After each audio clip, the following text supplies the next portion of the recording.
Today we're going to take a look at fractions. We're going to spend a couple of days on fractions. They're a very, very big topic, and they're not always everybody's favorite. I promise we're not going to stay here for very long, but fractions simply come up inside of other kinds of problems, sort of at random. So it's good to remember some of the details if you haven't thought about them in a while about fractions. There are at least 3 ways to decide if fractions are equivalent. I have 3 ways in my notes, and when I taught this in my other section of my class, I actually was sort of on my mind of a 4th one, so I'm going to throw in a 4th one after that, after we record the first 3. The first one to decide if fractions are equivalent is to reduce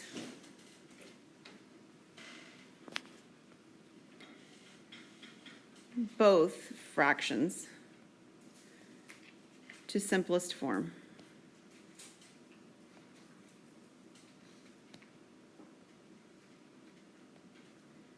And compare. The and compare is going to be the same basically on all of them. So the example, the ones that we're going to do for all of our problems, I'll just write it at the top actually, is we're going to be taking a look at the fractions 6 over 8 and 12 over 30.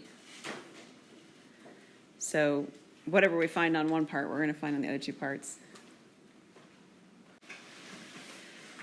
All right, so basically we're going to prove the same thing 3 different times. We're going to show it in 3 different ways because we're going to use the same fractions for all 3 parts of this example. Okay, 6 over 8 and 12 over 30. So if we're looking at these 2 fractions and we're talking about reducing, what we're asking ourselves when we consider 6 and 8 is, do they have anything in common that we can divide both of them by to simplify them?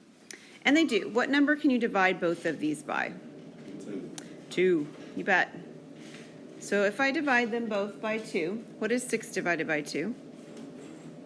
Yep, 3. And what's 8 divided by 2? 4. Do 3 and 4 have anything in common that you can divide both of them by? No. So we're stuck here at this point. The other one, which was, what was it? 12 out of 30. We're going to do the same thing for.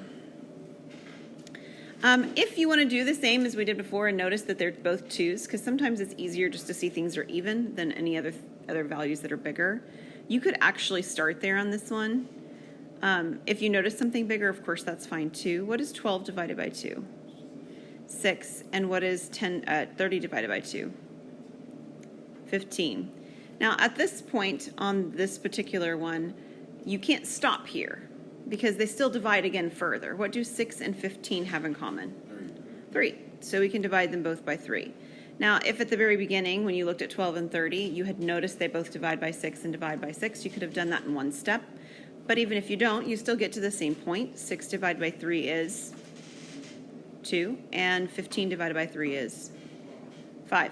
So this is the end result of this one as well. So what we're actually doing when we get to this point, did I write something down wrong?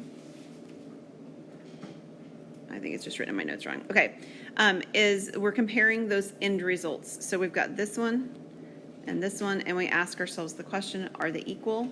And the answer is no. They're in reduced smallest form and they're not the same, so they are not equivalent. Or you could say not equal. These fractions are not the same.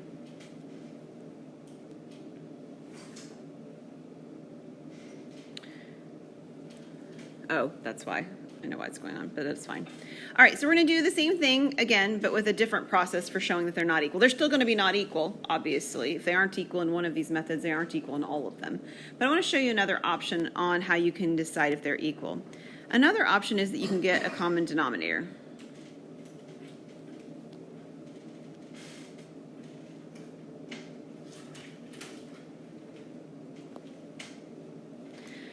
And I'm specifically saying common denominator as opposed to least common denominator because that's the third one I'm going to show you is specifically what happens with the least common denominators. And we'll use the same values, 6 over 8 and 12 over 30. So if you're getting a common denominator and you're comparing 6 over 8 and 12 over 30, let me slide it over a little bit. One way to get a common denominator is to simply multiply the denominator by the other one. Okay? So 8 can be multiplied by 30. 6 can be multiplied by 30. 30 can be multiplied by 8. And 12 can be multiplied by 8. The numbers are pretty large when we do this sometimes, but it's still a valid way for comparison. Of course, 8 times 30 is 240. 6 times 30 is 180, yeah. So that's one of my fractions now. The other one, the denominator matches, it's 240 as well. What is 8 times 12? What is it? 96? Okay, so if we get to the end of this one now and we're comparing, the denominators match, which means the only way they're equal is if the numerators match, and they don't, right? Yeah, they don't. So again, these are not equal.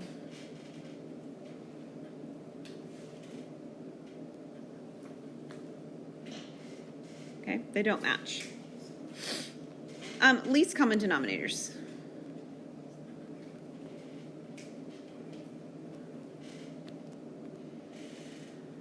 All right, so 6 over 8 and 12 over 30. And what we can do is we can actually look at those denominators and see what happens when we try to find their least common denominator.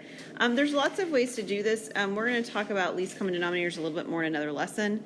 But we can break the 8 down, we can break the 30 down and see what they don't have in common. For example, you know they both have a 2 in them, right? Yeah. So if I divide 8 by 2, I get 4, and if I divide 30 by 2, I get 15.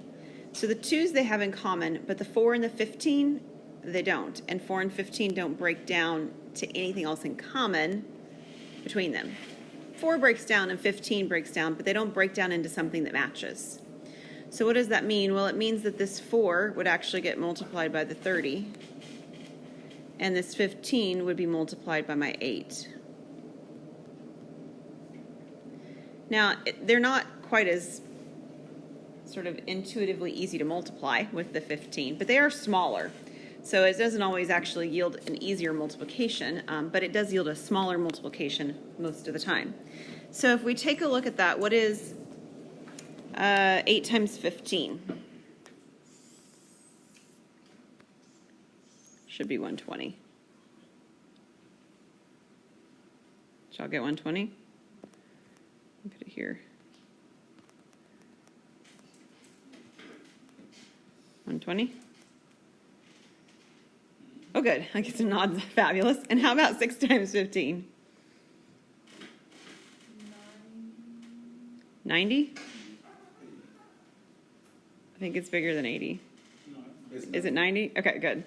The other one then, which we had as 12 over 30, and we're multiplying by 4.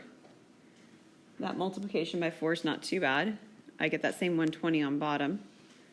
What do I have on top? Yeah, 48. And again, these don't match, right? So they're not equal.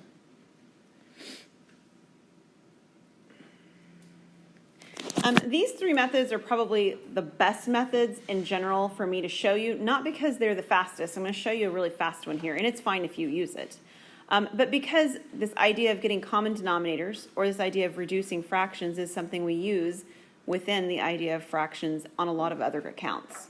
If we need to add fractions together, we got to have common denominators, and subtracting them, same thing. Reducing comes about when we multiply, divide, and add and subtract. So these concepts on this slide right now are all items that we use throughout the discussion of what we do with fractions. But I would like to show you sort of a quick and dirty way to decide if 2 fractions are equal. You guys game? You've probably seen it before. I don't actually have space on this slide, so I'm just going to go to the end to a blank slide to do it. So we're going to have our same 6 over 8. And our question is if it equals, question mark, 12 over 30. And a fourth way of deciding this is to cross multiply and see if I get the same value when I cross along the fractions. So 6 times 30 is 180. What is 8 times 12? We did this a minute ago. 96. And these are not equal. So when I cross multiply, if I get values that are not the same, then the fractions were not equal to begin with. Super friendly and quick, right? This process was way faster than any of the other 3 processes that I did. But those other three processes, actually, we use them in other fashions later too. So there's a fourth option. I don't think your notes ever, or your homework ever asks you a specific method to use on which you would determine this. So if you have the question, are the fractions equal, you can do it in whatever way you wish. It doesn't matter to me, but you have to show something related to fractions. What you can't do is you can't turn them both into decimals and compare them, right? That's not a valid mate, and we're not working with decimals yet. We will work with decimals later, but that's not our discussion for right now. Our discussion is working with fractions, so we're going to stick with our fractions. Make sense? Cool. All right, let's go take a look at some more simplest form ideas. So I mentioned over here on part 1 that you can get simplest form and compare. So we're going to take another example. This one's 36 over 102, and we're going to reduce it to simplest form, okay? So on the one that I had before, which was 12 over 30, we looked for values that divide them both, and we talked about the fact that you don't always have to find the biggest one. The bigger one you find, the fewer steps it takes. But it's fine if all you see is, hey, they're both even, let's divide by 2 as well. So looking at this one, what would you like to divide by first? 6. 6? Will 6 work? Definitely on top. I don't know about on bottom. Is 102 divided by 6? Does it not? Okay. 3? Okay, we can divide by 3. I think it actually was going to work, but that's okay. We'll take a step back. What's 36 divided by 3?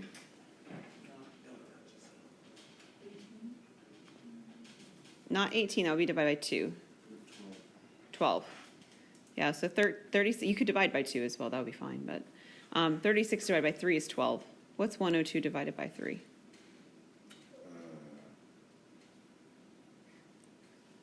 Y'all are welcome to grab a calculator out. Nobody said you didn't have to use one, so. 74. No. What did you say? What's Cole? Nothing. I think you were right. What did you say? I don't want to say it. You don't want to say it out loud? I think it's 34. Is 34 sound right? Yeah. Is that what you got? Someone over here. Okay, good. It is 34. I think that's what you said, wasn't it? Yeah. It was. Don't doubt yourself.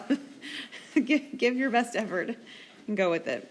12 and 34, however, are still divisible by something in common. What are they both divisible by? 2. And we'll go back to what you thought maybe worked originally too, Cole. If it divides by 2 and 3, it would have divided by 6. So that would have worked in one step if we had gone through and tried it. 12 divided by 2 is 6, and 34 divided by 2 is 17. Now 17 is prime. So we are stopped at this point. If you weren't sure, like let's say the number on bottom were big enough that you were like, I don't know, that might be prime, it might not. You could always look at what's in the numerator as well. I know the numerator can divide by 2, and then I can check the denominator. Nope, that doesn't work. The numerator also divides by 3. I could check the denominator, and it doesn't work. So even if you aren't sure if what you have at the bottom or on the top is prime, you can check the other piece to see if they have anything in common. So any questions on that one? Simplifying some fractions. The next example is simply making fractions equal.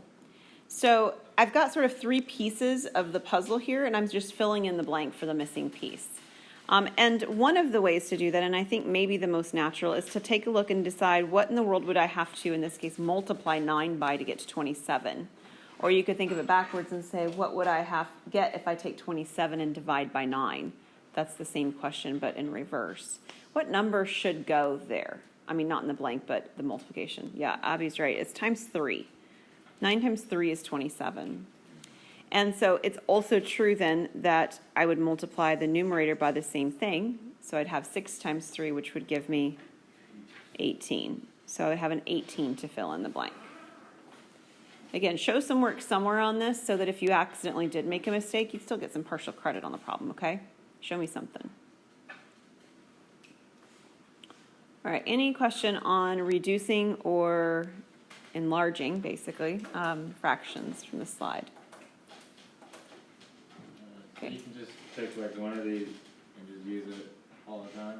Say that again. You can just pick like one of these and use it all the time to get the... You mean on part A? I mean, like not part A, but this one over here, one of these methods? Yeah. For the question of finding out if fractions are equal, yes. Right. Yeah, so if the question is, are the fractions equal, you can pick one of those four methods, whichever one you like the best, and you could use it all the time. Okay. Absolutely. I like to show you options when I have options of ways to do things, because just, whatever works for Gracie may not work for Cole, right? I mean, that may not be the choice that you would like to make, and so I like to give you options when I do have them, so. All right, let's take a look then at fraction multiplication. This is another place where you have two options, at least two. I'm going to show you two options for fraction multiplication. All right, so one option for fraction multiplication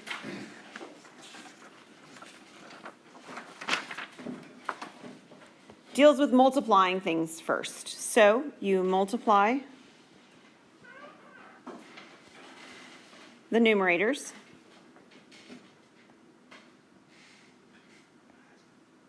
Okay, straight across the top. Second step is that you would multiply the denominators straight across the bottom.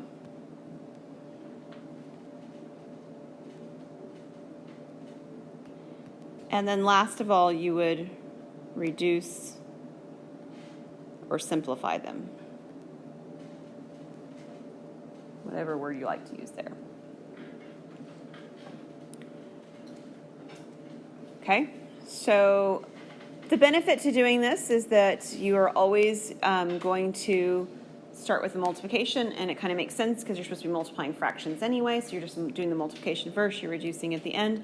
We always check to reduce at the end no matter what we're doing anyway, so there's sort of a natural feel to this. A drawback to doing this is that it sometimes creates values that are quite large. If you multiply across the top, you multiply across the bottom, you may have really big numbers that you're working with at the end that you're reducing from.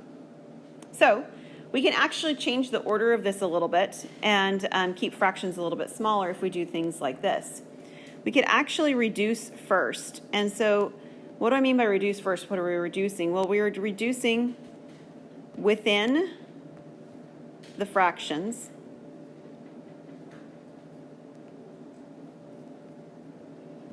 And across the diagonal.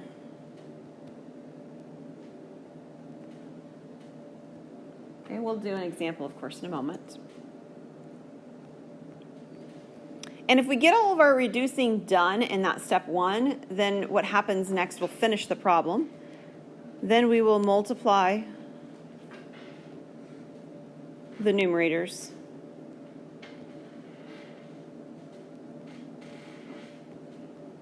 And we will multiply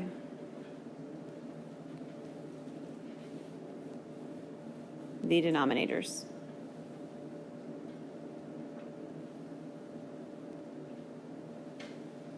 Okay, so the steps are the same, just not necessarily in the same order between the two methods. There's actually really nothing specific about multiplying the numerators over the denominators as well. I mean, you could do the denominators first if you were so inclined. We just tend to work from the top down when we work things, so it makes sort of a natural flow to it to do it that way. All right, so let me show you both of those methods for the next example, example number 1 on the phrase or on the title here, that's just to multiply. So if we go through this with step 1 or with method 1 from the previous slide, the first one that I did over here, we'll call it A actually. I didn't label it, so we'll call this A and we'll call this B. Okay. So if I use method A to do this, I would multiply straight across the top. So I'd have 4 times 6, 15. Y'all know what 4 times 15 is? 60. It is 60, good. And then we multiply across the bottom, 9 times 22. It's a bit messier. 198, yeah. Okay. Like I said, oftentimes that method A ends up with some bigger numbers. Usually, that first method also yields things that need to be reduced. It doesn't have to. It could be done right here, but this one's definitely not. 60 and 198. What do they both have in common? Something. 2. Yeah, 2 will work. So we can start with a 2. That would give me 30 on top, and what do we have on bottom? What did you say, 94? I think it's going to be 90 something. Is it 99?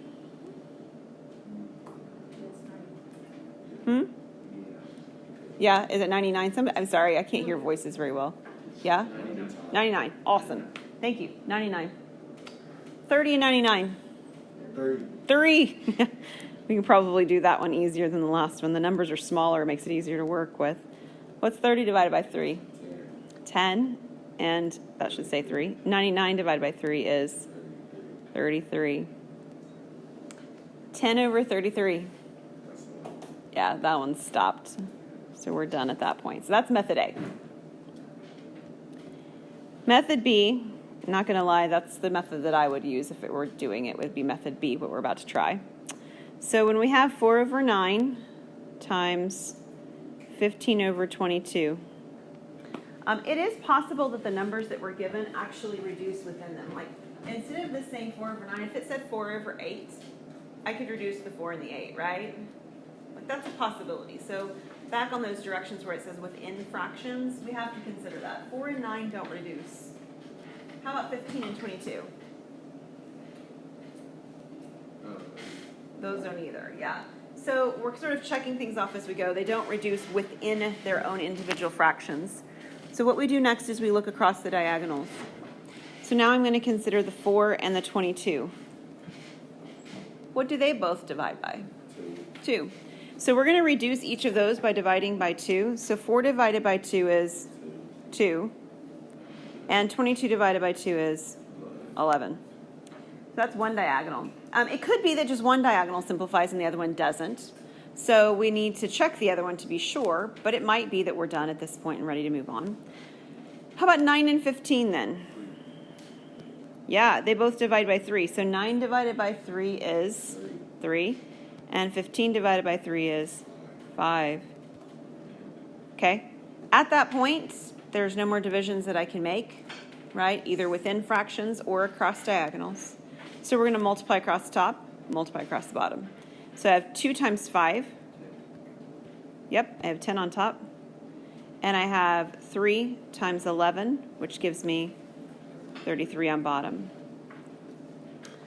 I particularly like this method because I think when the numbers get really large, it's sometimes harder to figure out what they have in common and to divide them out. And when the numbers are smaller, when I look across diagonals and within fractions, it's easier to determine what they simplify by.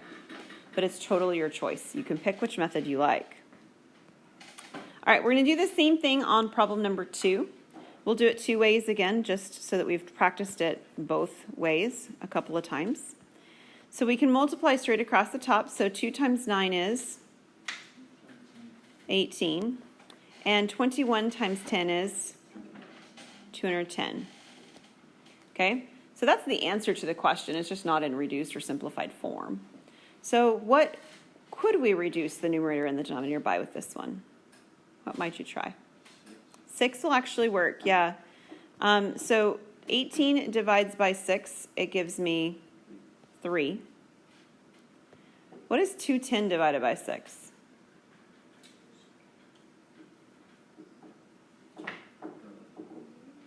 I don't have this written down, so somebody's going to have to help us out here. Does nobody have calculators? 35. So there's 35. Thank you, Nadia. 3 and 35. I don't know that 3 and 35 is going to work, right? I mean, we're done. We're done at 3 and 35. 3 over 35. If you didn't see the 6, of course, you could have seen a 2 or you could have seen a 3 and you could have done it in 2 steps, kind of like we did on the very first problem on the slide. Let's try method B. So on method B, I have 2 over 21 and I have 9 over 10, and we can look across the diagonals. So if I look at the 210, well, we can look within the fractions first. 2 over 21, do they have anything in common? Not on that one. And 9 over 10? No. So now we'll look across diagonals. 2 and 10. Yeah, they both divide by 2, so they would give me 1 and 5. How about 9 and 21? Yep, they both divide by 3, which gives me 7 and 3. And then I can multiply across the top for 3, and across the bottom for that same 35, and have it from that way.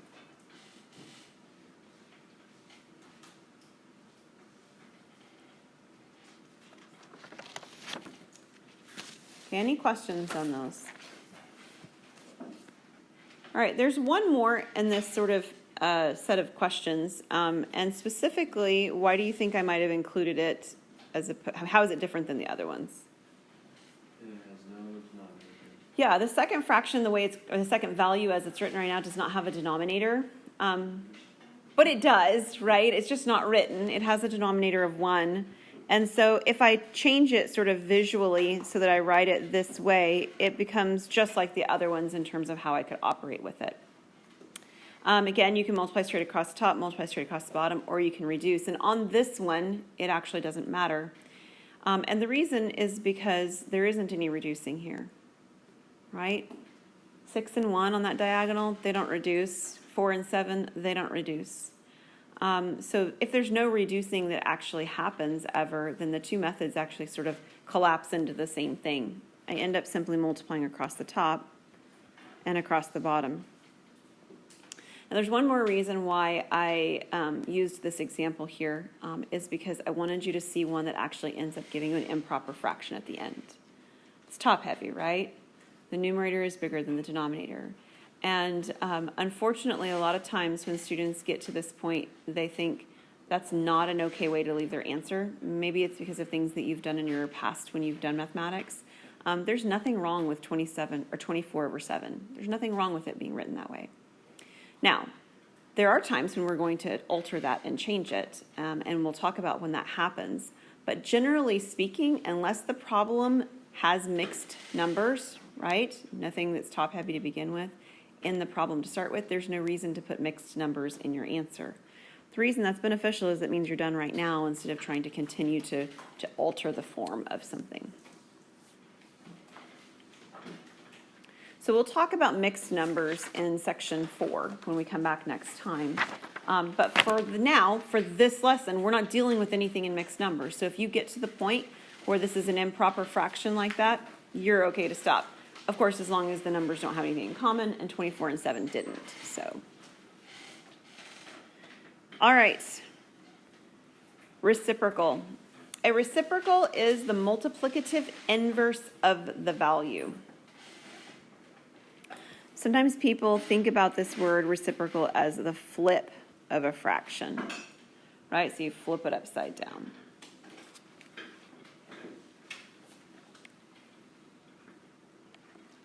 So if we have the fraction 4 over 7, what would the reciprocal of 4 over 7 be? Yeah, 7 over 4. And I've got these sort of questions of why down below. It's not because it flips it, right? The definition said the reason that this is the reciprocal is because when I multiply the two values together, I get back 1. And that's exactly what happens if I were to multiply 4 over 7 times 7 over 4. Right? If I multiply these two together, you can think about even just straight multiplication, right? Across the top, across the bottom. I get 28 over 28. And what is 28 divided by 28? 1. So the reason that 4 over 7 is the reciprocal of 7 over 4 is because when we multiply them, we get 1. What about the number 3? What is 3 the reciprocal of? Yeah, 1 over 3. Remember, 3, just like my 4 a moment ago, is the same as 3 over 1. So I could still flip things. And again, the reason it works is because 3 over 1 times 1 over 3 is equal to what? 1. Yeah, 1. How about 3 over 5? 5 over 3. Why? Because when I multiply them, I get the number 1. 3 over 5 times 5 over 3 is equal to 1. Okay?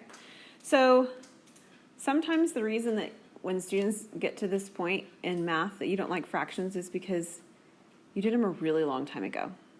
Fractions are now even introduced earlier than they were probably when you were in school. My kids started first looking at fractions in 3rd grade. Isn't that crazy? That's way earlier than I ever learned fractions. And you hit them really hard early on in that late elementary, early middle grades. And then you kind of take a hands-off approach, and when they crop up again, you kind of cringe and you say, I don't want to do that problem. And sometimes you can even avoid those problems and still do pretty okay in the class. And you kind of forget a lot of the details. That's why we're doing them again right now, is to remind you of those details that you might have forgotten. In particular, fraction division is one of those places. So fraction division is the last part of this lesson. When we write 8 divided by 4, aside the fact that you know it's 2, it's actually another way we can write it is 8 over 4 with 8 on the top and 4 on the bottom of a fraction. But writing 8 over 4 that way is the same as writing 8 times 1/4. So if I were to sort of write all these out as equivalences, here's what I'm saying. 8 divided by 4 is the same as 8 over 4, which is the same as 8 times 1/4. 3 ways of writing the exact same problem. Okay? So why do I mention it? Well, I mention it because when we divide by 4, it's the same as multiplying by 1/4. And what special relationship do 4 and 1/4 have? They're reciprocals. They're reciprocals. So division is simply the same as multiplying by a reciprocal. Okay? So you don't get the choice of what you want to flip. It's always the second value. And that's something that's sometimes a mistake that's made. So if we're going to divide, for example, 2/3 by 6, right? The question here is asking what is 2/3 divided by 6. That's sort of the symbols for it. It's not particularly friendly then to switch it into a notation that would look like that, right? I don't really want to write this now. I'm going to write it just so you can see why I don't want to write it. I don't want to write this down like that. Fractions inside of fractions are really messy. It's not particularly nice. So while it's a true statement, it's not super helpful. But what is helpful is remembering that division is multiplication by the reciprocal. So what is the reciprocal of 6? 1/6. Okay, so we're always going to change division into multiplication, and we always flip or do the reciprocal of the second fraction. But then it becomes multiplication, which we've already done 3 problems of at least today, right? About multiplication specifically. And we can either multiply straight across the top, straight across the bottom, and then simplify, or we can simplify first. So do you want to simplify first or multiply first? Simplify. All right, so we're going to simplify. Within the individual fractions, the 2/3, the 1/6, is there any simplifying I can do? Within, like 2 over 3. No, right, and the 1/6. You're jumping ahead of me, Cole. You're right. If I look across the diagonal, though, I've got a 2, don't I? You're right. So this 2 will divide by 2 to give me 1, and the 6 will divide by 2 to give me 3. And then if I multiply across the top, and then multiply across the bottom, I have 1/9.